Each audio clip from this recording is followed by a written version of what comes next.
আমাকে ইফটিজিং করার চেষ্টা করবে না। উপস, করে ফেলেছি। আসলে খালি গায়ের ছেলে দেখলে আমি আবার নিজেকে কন্ট্রোল করতে পারি না, ভুল করে ইভটিজিং করে ফেলি। বারিশ আরও একবার থুতু ফেলে বলতে লাগলো। ব্যথার টপিক উঠতেই বারিশ ব্যস্ত গলায় বলতে লাগলো, একজন বিবাহিত ভদ্রলোকের সাথে এমন ভাষায় কথা বলতে পারেন না আপনি। দয়া করে অন্য কোথাও ট্রাই করুন। আপনার বউ এই বিষয়ে বিন্দু মাত্র জানতে পারবে না, বিশ্বাস করুন আমায়। বিশ্বাস করব কেন? এই যে পশ্চিম মুখ হয়ে বলেছি, তাই বিশ্বাস করবেন। দেখুন, একজন বিবাহিত ভদ্রলোকের পরিচয় দিয়ে আমি আপনার নামে মামলা করতে পারি। যাকে ইচ্ছে বলুন আর মামলা করুন, কিন্তু আমার স্বামীকে কিচ্ছু বলবেন না প্লিজ, ওনার কোমরে ব্যথা। এই, তুমি আমার অজ্ঞান অবস্থায় না মানে ঘুমের সুযোগ নিয়ে আমাকে মেরেছো, তাই না? বাবা, আপনি থেকে তুমিতে নেমে আসলেন আবার। যা জিজ্ঞেস করেছি তার ঠিকঠাক উত্তর দাও। আই উইশ আমি আপনাকে মারতে পারতাম। আফসোস, আপনার কোমরের ব্যথার জন্য আমি দায়ী নই, বেয়াদব ছেলে। বারিশ শেষবারের মতো থুতু ফেলে বলতে লাগলো, আমি বেয়াদব? তাহলে তুমি কি? ভদ্র, সুশীল, কিউট, গুণবতী, ইনোসেন্ট আর ভালো একটা মেয়ে। সরি টু সে, বাট এর মধ্য থেকে একটা গুণও তোমার মধ্যে নেই। আয়শা রেগে গিয়ে বলল, আর আপনি একটা কালনাক, না না ডোরা সাপ। আপনার তো বিষও নাই, এক নম্বরে বেয়ারা, অসভ্য আর স্টুপিড একটা ছেলে আপনি। বারিশ ভীষণ রেগে গেছে। ও কিছু বলতে যাবে এমন সময় বিলকিস বেগম বাড়ির ভেতর থেকে ডাকতেই বারিশ ছোট্ট করে বলল, তোমাকে আমি দেখে নেব। আয়শা পাত্তাই দিল না। বারিশ বাড়ির ভেতরে যেতে লাগলো। হঠাৎই বারিশের ট্রাউজারের দিকে নজর যেতে আয়শার চোখ কপালে উঠে গেল। ও কপালে হাত দিয়ে আর্তনাদ করে বলল, হায় আল্লাহ, আমার সার্টিফিকেট ওনার পাছায় আটকে আছে। এবার কি হবে? যে লেভেলের অপমান করেছি তাতে ওই কাগজ ফিরিয়ে দেওয়ার প্রশ্নই আসে না। ফ্রেশ হয়ে এসে বারিশ ভার্সিটি যাওয়ার জন্য তৈরি হতে লাগলো। হালকা ব্লু কালার একটা শার্ট কাবার থেকে বের করে পরতে ধরলে ওর হাত দুটো ব্যথায় টনটন করতে লাগলো। তাই শার্টটা চেয়ারে রেখে ও কপালে ভাঁজ ফেলে বলে, এত ব্যথা কেন? আশ্চর্য। ওর পরনে শুধু তোয়ালে, শরীরের ব্যথার জন্য চেঞ্জও করতে ইচ্ছে করছে না। তাই বারিশ ওই অবস্থাতে একটু বিছানায় গা এলিয়ে দিল। এমন সময় হুট করে আয়শা ওর রুমে ঢুকে হাসাহাসি গলায় বলতে লাগলো। হ্যালো স্বামী। বারিশ ধরফর করে উঠে পড়ে এবং শক্ত করে তোয়ালের গিটটা ধরে ব্যস্ত গলায় বলতে লাগলো, ওদিকে তাকাও, নজর সরাও তুমি। আয়শা চোখ বড় বড় করে বারিশের দিকে তাকিয়ে আছে। তা দেখে বারিশ ধমক দিয়ে বলল, বেলজ্জ মেয়ে, উল্টো ঘুরে দাঁড়াও। আয়শা থতমত খেয়ে তৎক্ষণাৎ অন্যমুখ হয়ে দাঁড়ালো। অন্যদিকে বারিশ তাড়াহুড়ো করে শার্ট আর প্যান্ট পরে নিল। অবশ্য এতে করে ওর শরীর ব্যথায় 63টি বার টনটন করে উঠছে। টনটন করে উঠেছে। দুর্বল শরীরে চেয়ারে বসে ও যথাসম্ভব ভাব নিয়েই বলতে লাগলো। এবার তাকাতে পারো। আয়শা ওর দিকে তাকিয়ে ভ্রু নাচিয়ে বলতে লাগলো, আপনি রুমে নেংটু হয়ে ঘুরে বেড়ান কেন? বাজে কথা বলার জন্য এসেছো? আয়শা নিজের লক্ষ্যে ক্ষণিকের জন্য ভুলে গিয়েছিল। বারিশের ধমকে সব মনে পড়ে গেল। তাই ও মুখটা অসম্ভব হাসি হাসি করেই নিজের পেছন থেকে একটা ট্রে টাটকা ফল বের করে ওর দিকে বাড়িয়ে দিয়ে বলে, মাম্মা আপনার জন্য এগুলো পাঠিয়েছে, খেয়ে নিন। বারিশ ভ্রু কুচকে বলতে লাগলো, কি ব্যাপার বলো তো? একটু আগে যা নয় তাই বলে অপমান করলে এখন আবার আধিক্যতা দেখাতে এসেছো? আয়শা মুখটা দুঃখিত করে বলল। ভুল করে ওসব বলে ফেলেছি, মাফ করে দিন স্বামী। বারিশ ভ্রু কুচকে রেখে ফলের ট্রে নিয়ে নেয় এবং এক এক করে খেতে লাগলো। আয়শা ওর সামনে এখনও হাসি হাসি মুখে দাঁড়িয়ে আছে আর একটু পরপর বলছে, আপনার কি কিছু লাগবে? বারিশ ইশারায় না বলেছে বারবার। খাওয়া শেষ করে উঠে দাঁড়ালো, কিন্তু আবারও ব্যথায় চোখ মুখ খিচে নেয়। তবুও আয়শার সামনে ঠাট বজায় রেখে দাঁড়িয়ে থাকলো। তবে আয়শা বারবার ওর পেছনে যাওয়ার চেষ্টা করছে। তা দেখে বারিশ ভরকে গিয়ে বলে, কি করার চেষ্টা করছো? কিছু না। বলে আয়শা আবারও বারিশের পেছনে যাওয়ার চেষ্টা করতে লাগলো। বারিশ এবার আয়শার হাত টেনে ধরে বলে, করছোটা কি? আয়শা বারিশকে উল্টো পাশে ঘোরানোর চেষ্টা করে বলতে লাগলো। ভালোই ভালোই পিছন ফিরে দাঁড়ান, আমি আপনার পাছা দেখব। বারিশ চিৎকার করে উঠে বলল, গাথা, বেলজ্জা, তোমার নামে আমি পুরুষ নির্যাতনের মামলা করব। রুমের মধ্যে পিনপতন নীরবতা। আয়শার দাঁত কেলিয়ে দাঁড়িয়ে আছে আর বারিশ গম্ভীর মুখে ওর দিকে তাকিয়ে আছে। অবশ্য ও এখন বসে আছে। দাঁড়িয়ে থাকলে আবারও আয়শা হামলা করতে পারে, তাই কোনো রিস্ক নিতে রাজি নাও। কিছুক্ষণ পর আয়শা গলা খাকারি দিয়েই বলল, না, মানে আমি দেখতে চাচ্ছিলাম আপনার শার্ট কতটুকু লম্বা। বারিশ কাট কাট গলায় বলল, তো সেটা কি সামনে থেকে দেখা যেত না? আমি কি সবার মতো নাকি? সবাই যেটা করে সেটা আমি কেন করব? আমি পেছন থেকেই দেখব শার্ট কত লম্বা। বাকি সবার মতো তুমি কেন হবে? তোমার মতো গাধা কেউ আছে বলে তো আমার মনে হয় না। থ্যাঙ্কস। বারিশ মুখটা আরও গম্ভীর করে ফেলল, কিন্তু কিছু বলল না। শার্টের কথা বলার পর আয়েশার সবচেয়ে গুরুত্বপূর্ণ একটা কথা মনে পড়ে গেল, আর সেটা হচ্ছে বারিশ তো আর ট্রাউজারটা পরে নেই, ও প্যান্ট পরেছে। তাহলে সার্টিফিকেটটা গেল কোথায়?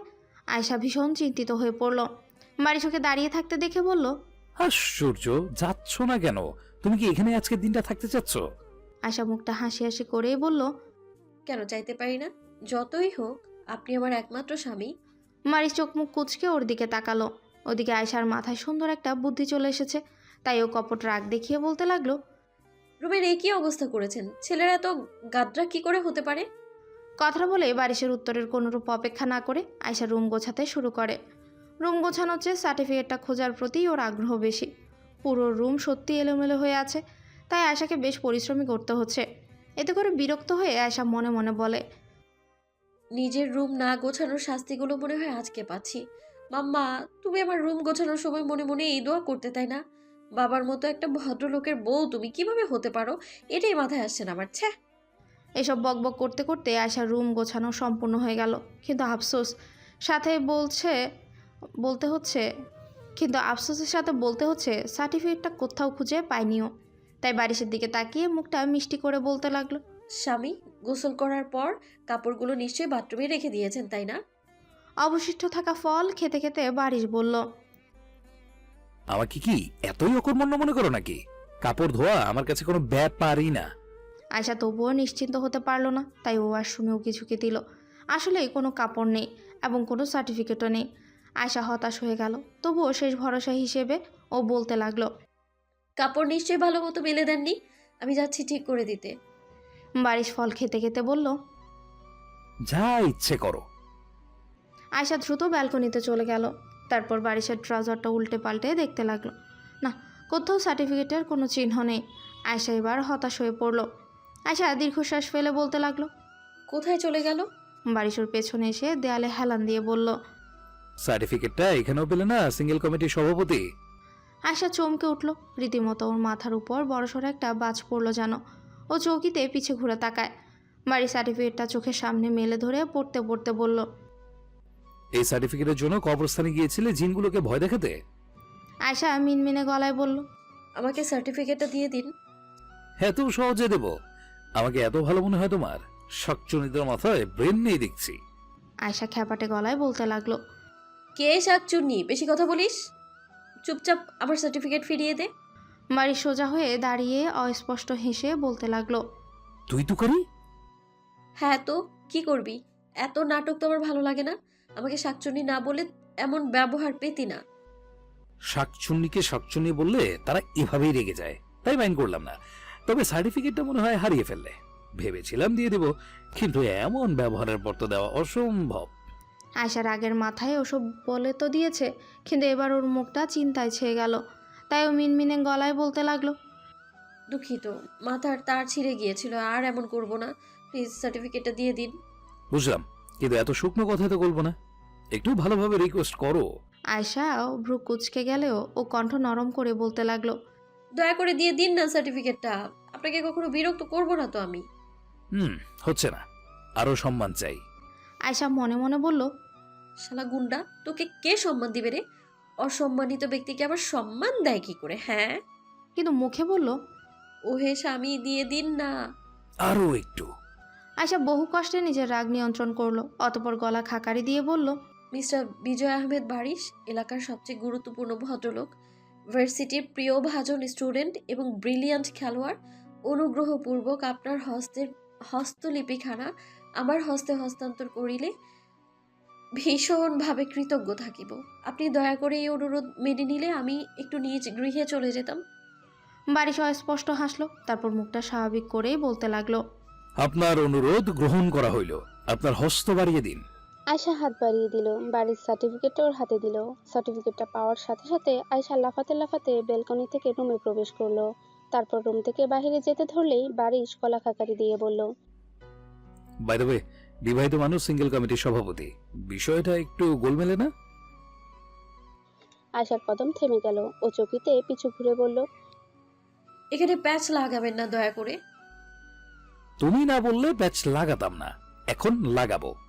আয়শা ব্যস্ত পায়ে বারিশের সম্মুখে গিয়ে বলতে লাগলো, আমি জানি আপনি এত নির্দয় হবেন না। আপনি মজা করছেন।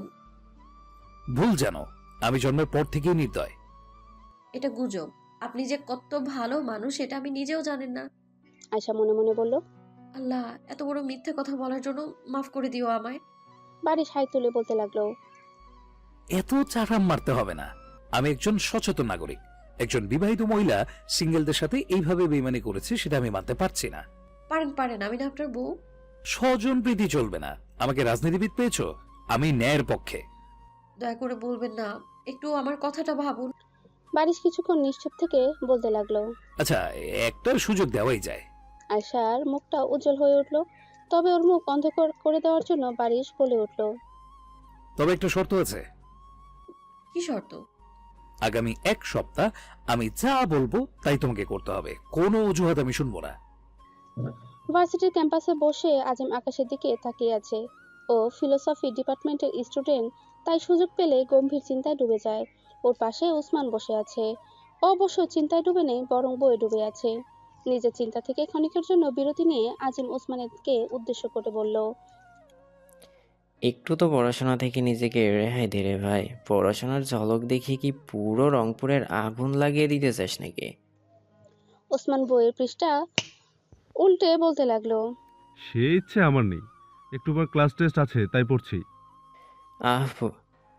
পরীক্ষা। এই পরীক্ষা আমার মতো সহজ সরল মানুষের জীবন তেনা তেনা করতে পারদর্শী। ওসমান জবাব দিল না, কারণ পড়তে হবে ওকে। তাই আজিম আবারও চিন্তায় ডুবে গেল। একটু পরেই ঘেমে নিয়ে একাকার হয়ে বাড়ি ওদের মাঝখানে এসে বসে পড়লো। একটু আগেই ক্রিকেট খেলেছে ও। ওকে দেখে আজিম আবারও চিন্তার জগৎ থেকে বেরোলো এবং ভ্রু কুঁচকে বলতে লাগলো, তোর নাকি সারা শরীর ব্যথা, তাহলে ক্রিকেট খেলতে গেলি কোন আক্কেলে? বাড়ি হাঁপাতে হাঁপাতে বলল, ব্যথাকে ব্যথা দিয়েই কাবু করতে হয়। তোর যত সব অদ্ভুত কথাবার্তা। বাই দ্য ওয়ে, তোকে কে পিটিয়েছে বলতো? বারিশ কাটকাট গলায় বলল, কোন শালা যে কাজ করেছে কে জানে, নিশ্চয়ই কোনো বেয়াদব জিনের কাজ। ওসমান চকিতে এক পলক বারিশের দিকে তাকালো। ও জানে সে জিনটাকে, কিন্তু বারিশকে বলে দিলে মামুনুল হক ওসমানের উপরই ইচ্ছাকৃতভাবে চিৎপটাং হয়ে পড়বে। তাই কোনোরূপ কথা না বলে ওসমান পুনরায় বইয়ে মনোযোগ দিল। বারিশ ক্লান্ত গলায় আজিমকে বলল, ভাই, 1 বোতল টাটকা পানি এনে দে তো। মুড নেই ভাই, আমার এই সময় চিন্তা করতে ভালো লাগছে। বেশি নাটক করিস না, যা এনে দে। পারবো না। বারিশ আজিমের থেকে চোখ সরিয়ে নিল, কারণ চিন্তা করার সময় আসলে ওকে দিয়ে কোনো কাজ করানো যায় না। অন্যদিকে ওসমান যেভাবে দিয়ে বই পড়ছে তাকে বলেও লাভ হবে বলে মনে হচ্ছে না। হুট করে একজনের কথা মনে হতেই বাড়ির ফোন বের করে কাউকে মেসেজ টাইপ করতে লাগলো। টাইপ করা শেষ করে অস্পষ্ট হেসে মনে মনে 1 থেকে 500 পর্যন্ত গুনলো। 500 বলার পরপরই হাঁপাতে হাঁপাতে আয়শা ওর সামনে এসে উপস্থিত হলো। ওর হাতে পানির বোতল, পাশাপাশি দুটো ফলও আছে। বারিশ ভ্রু কুঁচকে কিছু ইশারা করতে আয়শা গলা খাকারি দিয়ে বলতে লাগলো, মিস্টার বারিশ, আপনার জন্য গাছের থেকে হাওলাত নেওয়া 2টো ফল আর মিষ্টি পানিও এনেছি। দয়া করে যদি একটু খেয়ে নেন তাহলে বড়ই উপকৃত হব। বারিশ গম্ভীর্যতা বজায় রেখে পানির বোতল আর ফল নিয়ে বলতে লাগলো, এত রিকোয়েস্ট করে বললে আমি আবার মানা করতে পারি না। ওকে, তুমি এখন আসতে পারো। জি আচ্ছা। বলে আয়শা যেভাবে তুফানের মতো ছুটে এসেছিল ঠিক সেভাবেই চলে গেল। আজিমের চোয়াল ঝুলে গেল। ওসমানও খানিকটা অবাক হয়েছে, তবে পাত্তা দিল না, কারণ ছোটবেলা থেকেই এমন চলছে ওদের দুজনের মাঝে। তবে আজিম পাত্তা দিল এবং বলতে লাগলো, ও তোকে এসব দিল কেন? বারিশ পানি খেতে খেতে বলল। আমি কিভাবে জানবো? ওসমানের বোনের কথা ওসমানই ভালো বলতে পারবে। আজিম ওসমানের দিকে তাকাতে ওসমান বইয়ে মনোযোগ অব্যাহত রেখেই বলতে লাগলো, আমিও জানি না, তবে এটা জানি যে কোনো কিছু চিন্তা করার সময় অন্য চিন্তা মাথায় আসতে দেওয়া উচিত না। তাই যা চিন্তা করছিলি সেটাতেই মনোযোগ দি। আজিম দ্বিধান্বিত। অন্যদিকে বারিশ ফলে কামড় দিয়ে বলে উঠল, বাই দ্য ওয়ে, তুই এতক্ষণ কি চিন্তা করছিলি? আজিমের মুখটা উজ্জ্বল হয়ে উঠল। ও উচ্ছ্বাসিত গলায় বলতে লাগলো, আমি যেন আমার নাতি নাতনিদের ইন্টারেস্টিং একটা গল্প উপহার দিতে পারি, সেজন্য ইউনিক স্টাইলে ওদের দাদিকে খুঁজতে যাচ্ছি। যেমন? আজিম সোজা হয়ে বসলো। বারিশের পাশাপাশি এবার ওসমানও ওর দিকে মনোযোগ দিল। আজিম গলা খাকারি দিয়ে বলল, দেখ, লাইব্রেরিতে আমার একমাত্র পছন্দের বই হচ্ছে শার্লক হোমস। তো ওই বইয়ের ভাঁজে আমি একটা চিঠি রেখে দিব। যদি ভাগ্য সহায় থাকে তাহলে কোনো সুন্দরী মেয়ে সেই বইটা নেবে এবং চিঠিটা পড়বে। তারপর সে আমাকে পাল্টা চিঠি দিবে। এভাবে চিঠি দিতে দিতে আমাদের কাহিনী বিয়ে অবধি করাবে। বারিশ আরেক ঢোক পানি খেয়ে বলল। সবই ঠিক আছে, কিন্তু যদি কোনো ছেলে সেই চিঠি পায়? ওসমান অস্পষ্ট হাসলো, অতঃপর বসা থেকে উঠে সেখান থেকে যেতে যেতে বলল। তোদের সাথে থাকলে আমার পড়া হবে না, আমি গেলাম। ওসমান চলে গেলে বারিশ ওর গগন পথের দিক থেকে চোখ সরিয়ে নিয়ে বলল, দেখ ভাই, ছেলেদের শাড়ি পরে খুবই বিশ্রী লাগে। আমি চাই না আমার ভাবি দাড়িওয়ালা কোনো মদন হোক। আজকাল মানবতা বলতে কিছু নেই, আছে শুধু তোর মতো কিছু কুটনা বন্ধু। ওসমান আর বারিশের পরীক্ষা চলছে। এই ফাঁকে আজিম আরও কিছুক্ষণ চিন্তা জগতে থাকার পর লাইব্রেরিতে চলে যায়। ওখানে গিয়ে ফাঁকা একটা জায়গা বেছে নিয়ে বসে পড়ে এবং রঙিন একটা কাগজে কালো কলম দিয়ে চিঠি লিখতে শুরু করে। চিঠি লিখতে ও অনেক সময় ব্যয় করে। অতঃপর চিঠিটা সুন্দর করে ভাঁজ করে শার্লক হোমস বইয়ের মধ্যে রেখে দিল। বইটা সঠিক স্থানে রাখতে রাখতে ও দোয়া করতে করতে বলল, হে আল্লাহ, আর যাই হোক না কেন কিন্তু কোনো ছেলের হাতে যেন এই চিঠি না পড়ে। ছেলেদের শাড়ি পরলে সত্যি সত্যি বিশ্রী লাগে। কথাটা বলে পাশ ফিরতেই ওর হাত লেগে সামনের এক মেয়ের হাতের সমস্ত বই নিচে পড়ে যায়। আজিম তড়িঘড়ি করে বলতে লাগলো। দুঃখিত, আসলে ওকে কথা সম্পূর্ণ করতে দেওয়ার আগে মারিয়া খেকিয়ে উঠে বলে, বেয়াদবের মতো আচরণ করেন কেন? মেয়ে দেখলে গায়ে পড়ার ইচ্ছে হয়। আজিম মাফ চাওয়ার কথা ভুলেই গেল। ও ভীষণ রেগে গেছে, তাই ও কাট কাট গলায় বলতে লাগলো, অন্যদের সাথে আমাকে মেলানোর চেষ্টা করবেন না, বলে দিলাম। এই কথা তো আমিও বলতে পারি, কারণ ধাক্কা তো আপনিও দিয়েছেন। ঝগড়া করার ছল খুঁজছেন? যেখানে সম্পূর্ণ দোষ নিজের, সেখানে আমাকে দোষারোপ করতে লজ্জা করছে না? আজিম জানে এতে ওরই দোষ ছিল, কিন্তু মেয়েটা প্রথম বাক্যে বেয়াদব না বললেও ও কিচ্ছু বলতো না। কিন্তু এখন ও বলবে। ও মারিয়ার পড়ে যাওয়া বইগুলোর দিকে এক পলক তাকানোর পর বলতে লাগলো, এইসব ফ্যান্টাসি উপন্যাস পড়তে পড়তে নিজেকে নায়িকা ভাবতে শুরু করছেন নাকি? আপনার সাথে যে পড়ে ঝগড়া করতে আমার বয়ে গেছে। হ্যাঁ, সেজন্যই তো গায়ের উপর এসে পড়তে চাচ্ছিলেন। আপনি এতটাই সুন্দর না যে আপনার গায়ের উপরে পড়তে যাব? কথাটা বলে আজিম ওকে পাশ কাটিয়ে যেতে লাগে। মারিয়া তেতে উঠে বলে, তাহলে সুন্দরী মেয়ে হলে গায়ের উপর পড়তেন? কি অসভ্য বেয়াদব ছেলে। আজিম পিছু না ঘুরেই বলল।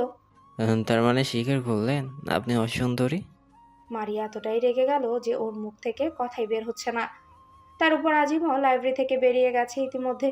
মারিয়ার আগে কাঁপতে কাঁপতে অন্যদিকে তাকাতেই দেখলো লাইব্রেরিতে বসে থাকা সকলেই ওর দিকে বিরক্তি মুখে তাকিয়ে আছে। মারিয়া দ্বিগুণ বিরক্তি নিয়ে চেঁচিয়ে উঠে বলে, কি সমস্যা? এভাবে তাকিয়ে আছিস কেন, গাধার দল? গাধার দলরা উত্তর দিল না। তবে লাইব্রেরির দায়িত্বে থাকা মহিলাটা চ্যাংদোলা করে মারিয়াকে লাইব্রেরির বাইরে বের করে দিয়ে বলতে লাগলো, আগামী 2 দিন তোমার লাইব্রেরিতে আসা নিষিদ্ধ। মারিয়াও ব্যস্ত গলায় বলতে লাগলো, আমি তো মজা করেছি। গাধার দলে তো আমিও আছি। আমরা সবাই একই। দয়া করে।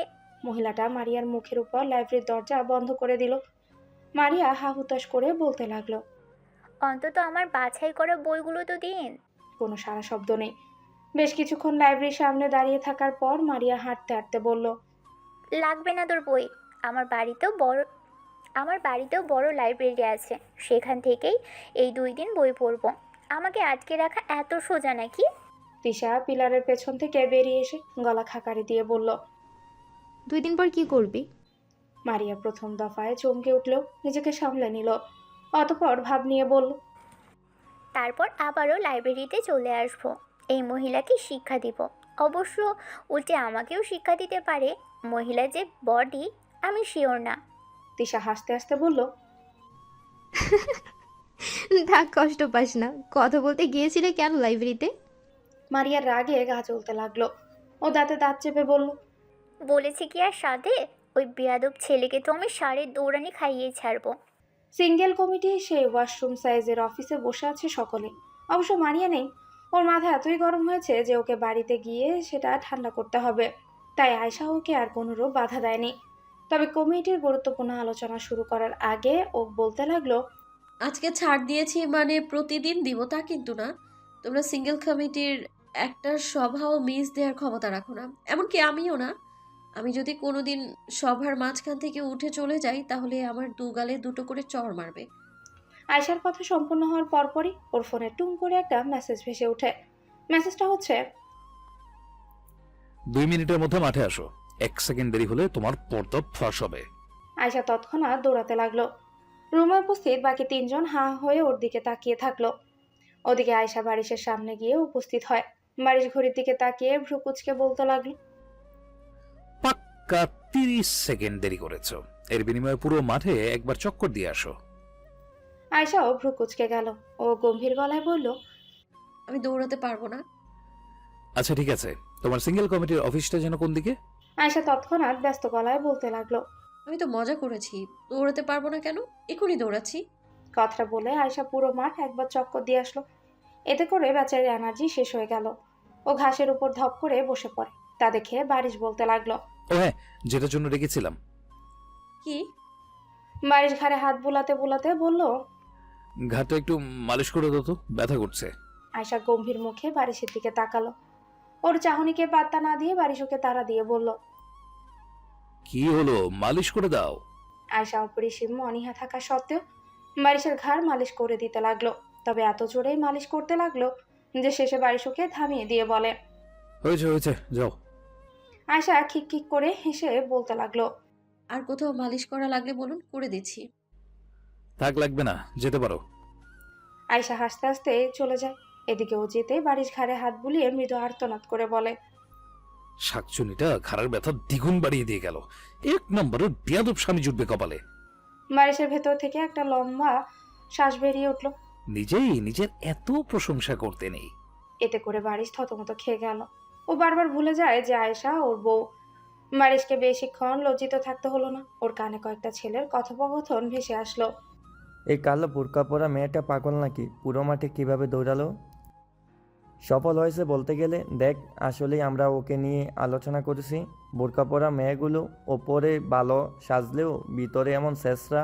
দেখলি না থার্ড ইয়ারের ছেলেটাকে নিজের প্রতি আকর্ষণ করার জন্য কীরকম শেষরামি করলো? সমস্ত কথা মনোযোগ দিয়ে শোনার পর বারিশ উঠে দাঁড়ায়। মনে হচ্ছে গায়ের ব্যথা সারানোর জন্য অন্য কারো গায়ের ব্যথা তুলে দিতে হবে। নিজের প্যান্টের বেল্ট খুলে সেটা গোছাতে গোছাতে বাড়ির ছেলেগুলোর দিকে এগিয়ে আসতে আসতে বলে, কাকে নিয়ে কথা হচ্ছিল ব্রাদার্স? ছেলেগুলো চৌকিতে বারিশের দিকে তাকায়। অতঃপর ওদের মধ্যে হতে একজন বলে ওঠে। বারিশ অস্পষ্ট হাসে। অতঃপর উক্ত কথা বলা ছেলেটার গালে জোরে একটা থাপ্পড় দিয়ে বলতে লাগলো, আমি তোদেরকে ওই বিষয় নিয়ে কথা বলার অধিকার দিয়েছি? আমার সাথে রিলেটেড কোনো কিছু নিয়ে কথা বলছিস কিভাবে? ওরা চমকে উঠেছে। থাপ্পড় খাওয়া ছেলেটা গালে হাত দিয়ে বলতে লাগলো, অমন মেয়ে বলতে কেমন মেয়ে বোঝাতে যাচ্ছিস? ও জীবনে তোদের দিকে চোখ তুলে তাকিয়েছে? ওর চরিত্র সম্পর্কে কথা যে বলছিস, ও সম্পর্কে কিছু জানিস তোরা? একজন ছেলে খ্যাপাটে গলায় বলে। আপনার সাথে যে লটর বটর করেছিল তা দেখেই চরিত্র বোঝা হয়ে গিয়েছে। বারিশ রাগ নিয়ন্ত্রণ করতে না পেরে বেল দিয়ে ছেলেটাকে পিটাতে পিটাতে বলে, আমার বউ আমার সাথে যা ইচ্ছা করবে, তাতে তোদের কি? কত বড় সাহস আমার বউর চরিত্র নিয়ে কথা বলিস? তোদের আর ছাড়বো না। কথা বলে বারিশ পাগলা কুকুরের মতো ছেলেগুলোকে বেল দিয়ে পেটাতে লাগলো। ছেলেগুলোকে বেল দিয়ে পেটাতে ছেলেগুলো আর্তনাদ করতে করতে মাফ চাইতে লাগলো। কিন্তু বারিশ থামছে না। ক্যাম্পাসের মাঠে ভিড় জমে গেল। গ্যাঞ্জাম যে দেখে ওসমান আর আজিমও চলে আসে। এসে বারিশের ভয়ানক রাগ দেখে ওরা ঘাবড়ে গেল। পর মুহূর্তে বারিশকে এসে আটকাতে লাগলো, কিন্তু হাজুকে আটকানোই যাচ্ছে না। আয়শা সর্বোচ্চ এনার্জি শেষ, তবে বারিশের ঘাড়ের ব্যথা বেশি করে দিতে পেরে ও মহা খুশি। খুশি মনে ও ওয়াশরুম সাইজের অফিসে প্রবেশ করলো। তারপর দাঁত কেলিয়ে বলল, চলো শুরু করা যাক। তিশা পায়ের উপর পা তুলে বসে বলতে লাগলো, হ্যাঁ, শুরু করাই যায়। আমি শুরু করি বরং। আয়, তোর দুগালে দুটো করে থাপ্পড় দিই। আয়শা কপাল কুঁচকে বলল, কেন ভুলে যাচ্ছিস আমি তোদের সভাপতি? তুইও মনে হয় ভুলে যাচ্ছিস নিজের বলা কথাটা। কে যেন বলেছিল, আমি যদি কোনোদিন সবার মাঝখান থেকে উঠে যাই তাহলে আমার দুগালে দুটো করে থাপ্পড় মারবে। আয়শা থতমত খেয়ে গেল। পর মুহূর্তে 32 পাটি দাঁত বের করে হেসে হেসে বলে, আমার কথা এত সিরিয়াসলি নেওয়ার কি আছে? তার মানে সিরিয়াসলি নিব না? আচ্ছা জেরিন আপু আর মেরিন আপু, শুনছো তোমরা? আমরা আর সভাপতির কথা সিরিয়াসলি নিব না। আয়শা ব্যস্ত গলায় বলতে লাগলো, এ না না, আমার সব কথা সিরিয়াসলি শুনবে এবং পালন করবে তোমরা। তাহলে চরের বিষয়টা যদি একটু। আয়শা গলা খাকারি দিয়ে বলে, আমি তো কথাটা অন্যদিনের হিসেবে বলেছি, আজকের জন্য না তো। আজ তো মারিয়াকেও ছাড় দিয়েছি, তাই আমাকেও ছাড় দিলাম। আজ শুধু ছাড় দেওয়ার দিন। তিশা বসা থেকে উঠে অফিস থেকে যেতে যেতে বলল। আজ যেহেতু ছাড় দেওয়ার দিন, তাই আমি ঘুরতে গেলাম। তিশা চলে যায়। জেরিন আর মেরিন একে অপরের দিকে তাকিয়ে নিজেরাও উঠে দাঁড়ায় এবং বলতে লাগলো, সভাপতি, তাহলে আমরাও একটু ক্যান্টিনে গেলাম। ওরা দুজনে চলে গেল। আয়শা পেছন থেকে বারবার ডেকেও কোনো লাভ হলো না। শেষে দাঁতে দাঁত চেপে ও বলতে লাগলো, কাপলদের আগে তোদের উপর মিসাইল মারা উচিত, গাধার দল। আর পাশাপাশি ওই গুন্ডার উপরও মিসাইল মারা উচিত। পুরো কক্ষ জুড়ে পিনপতন নীরবতা। বাড়ি স্বাভাবিকভাবে দাঁড়িয়ে আছে, তবে ওর মুখটা রাগে রক্তিম হয়ে আছে। ওর দুপাশে আজিম আর ওসমান দাঁড়িয়ে আছে খানিকটা ভীতু নিয়ে। ওদের তিনজনের সামনেই বসে থাকা টিচার কয়েক মিনিট পর গলা খাকারি দিয়ে বলেন, তো বারিশ এবার বলো, ভার্সিটিতে কি মারপিট করার জন্যই আসো? বারিশ কাট গলায় বলল, অবশ্যই না, আমার অ্যাক্টিভিটি সব দিক দিয়ে আছে, চাইলে চেক করতে পারেন। তা আমি জানি, তবে তোমার এই উগ্র আচরণ সহ্য করার জন্য আমি বসে নেই, বুঝেছ? জি বুঝেছি। কী জন্য ওদের তিনজনকে মেরেছ? ওরা মার খাওয়ার মতো কাজ করেছিল, তাই মেরেছি। সেই কাজটা কি সেটাই তুমি জানতে চাচ্ছ? ওসমানের বোনকে নিয়ে বাজে কথা বলছিল।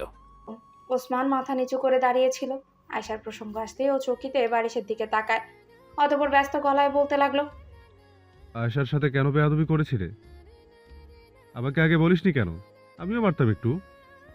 টিচারটা কপট রাগ দেখিয়ে বললেন, সেট আপ, গুন্ডাগিরি করার জায়গা না এটা। খারাপ ব্যবহার করলে এসে কমপ্লেন করতে এত নায়ক সাজার কি দরকার ছিল? আমি জন্ম থেকেই নায়ক, তাই সাজার প্রয়োজন তো পড়ে না আমার। টিচারটা গম্ভীর মুখে বারিশের দিকে তাকায়, তারপর বলতে লাগলো, ওসমানের বোনের জন্য তুমি কেন মারপিট করতে গিয়েছিলে? ওসমান মারলে তবুও মেনে নেওয়া যেত যে বোনের জন্য ভাই মারপিট করেছে, কিন্তু তোমার আচরণ তো স্বাভাবিক লাগলো না। বারিশ এক পলক স্যারের দিকে তাকানোর পর বলতে লাগলো, আয়শা আমার বউ, ওর সম্পর্কে খারাপ কথা শোনার পরেও এই ভেবে চুপ থাকবো যে না, ওর বড় ভাই এসে মারুক, আমি বসে থাকি, তাই তো? আজিমের চোখ কপালে উঠে যায়। ও বুকে হাত দিয়ে মৃদু আর্তনাদ করে বলে, কি বললি? বারিশ ওর কথাকে পাত্তা দিল না। টিচারটা ক্ষণকাল চুপ করে বারিশের দিকে তাকিয়ে থাকার পর বলতে লাগলেন, প্রথমবারের জন্য মাফ করে দিলাম, দ্বিতীয়বার তোমার বউকে নিয়ে কেউ কিছু বললে সোজা আমার কাছে এসে কমপ্লেন করবে, বাকিটা আমি দেখব। জি। উপরে জি বললেও বারিশ মনে মনে বলে, কেন রে, আমার বউয়ের হয়ে আপনাকে কেন মারপিট করতে দেবো আমি? আমার হাত পা নেই? তোমরা এখন যেতে পারো। বা স্যারের কথায় ওরা তিনজন পেছন ফিরে যেতে লাগলো। এমন সময় স্যার বলে ওঠেন, ও ভালো কথা, বিয়ে যে করেছো, বউয়ের খরচাপাতি চালাও কিভাবে? তুমি না এখনো স্টুডেন্ট? বারিশ পিছু ঘুরে বলল, বাবার পকেট মেরে নিজে খাই এবং বউকেও খাওয়াই। কথাটা বলে বারিশ কক্ষ থেকে বেরিয়ে গেল। আজিম আর ওসমানও গেল। ওদিকে স্যারটা পুরো থতমত খেয়ে গেছেন। উনি টেবিলে রাখা গ্লাসের পানি এক নিঃশ্বাসে খাওয়া শেষ করে বলেন, আজকালকার যুবকদের এত তেজ, এদের সাথে শান্তিতে দুটো কথাও বলা যায় না। স্যারের রুম থেকে বেরোতে ওসমান ব্যস্ত গলায় বলতে লাগলো, আয়েশার সাথে খারাপ আচরণ করেনি তো? বারিশ স্বাভাবিকভাবে হাঁটতে হাঁটতে বলল, না, তোর গাধা বোন এসব বিষয় কিছুই জানে না, একবার এই বলতে যাস না যেন। ঠিক আছে। আজিম এখনো বুকে হাত দিয়ে আছে। ওসমান আর বারিশের কথোপকথন শেষ হতেই ও বিস্ফোরিত গলায় বলতে লাগলো, ওসমানের বোন তোর বোন? মিথ্যা কথা বলতে তোর গলা কাঁপেনি? না, কারণ আমি মিথ্যা বলিনি। বিশ্বাস না হলে আমার শালাকে জিজ্ঞেস করে দেখ। ওসমান তৎক্ষণাৎ জবাব দিল, আমাকে খবরদার শালা বলবি না। তাহলে কি বলবো? বাবু শোনা, সেটা যদি ভেবে থাকিস তাহলে দুঃখিত। আজিম মৃদু চিৎকার করে বলল, আমি কি বলছি আর তোরা কি বলছিস? আয়েশা কিভাবে বারিশের বউ হতে পারে? কাজে বিয়ে পড়ানোর পর থেকে হয়েছে। তার আগে ওই গাথা তো শুধু ওসমানের বোনই ছিল। আজিম বারিশের থেকে নজর সরিয়ে ওসমানের কাছে গিয়ে বলল,